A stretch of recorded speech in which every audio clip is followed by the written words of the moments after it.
Welcome to an this new video. जी हाँ नाजरीन, बताने वाला हूँ आपको एक ख़ास ब्रेकिंग न्यूज़ वहाब रियाज के बारे में।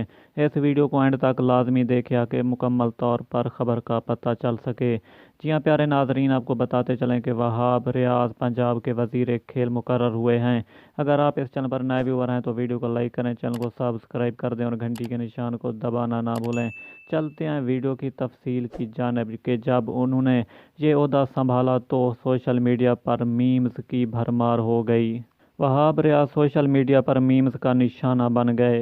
जी हाँ प्यारे नाजरीन, जैसा कि आप वीडियो में देख पा रहे हैं कि पाकिस्तान के फास्ट बॉलर वहाब रियाज को पंजाब की निगरान हुकूमत में वजीर खेल बनाए जाने की खबर सामने आने के बाद सोशल मीडिया पर मीम्स का तूफान आ गया। इस हवाले से सोशल मीडिया सारिफिन मुख्तलिफ तस्वीर और मुख्तसर वीडियो शेयर कर रहे हैं। वाज़ेह रहे कि वज़ीर खेल बनाए जाने की खबर सामने आने के बाद वहाब रियाज ने तस्दीक की थी कि वो वतन वापस आकर पाकिस्तान के सबसे बड़े सूबे के वज़ीर खेल के तौर पर जिम्मेदारियां संभालेंगे। इस पर नजम सेठी, रमीज़ राजा, शाहिद अफरीदी, बाबर आजम ने खुशाइन बात का अंदिया दिया है। ये थी आपके लिए ख़ास ब्रेकिंग न्यूज़। उम्मीद करता हूँ कि ये वीडियो आपको पसंद आई होगी। नेक्स्ट वीडियो तक हमें दीजिए इजाज़त। अल्लाह निगहबान।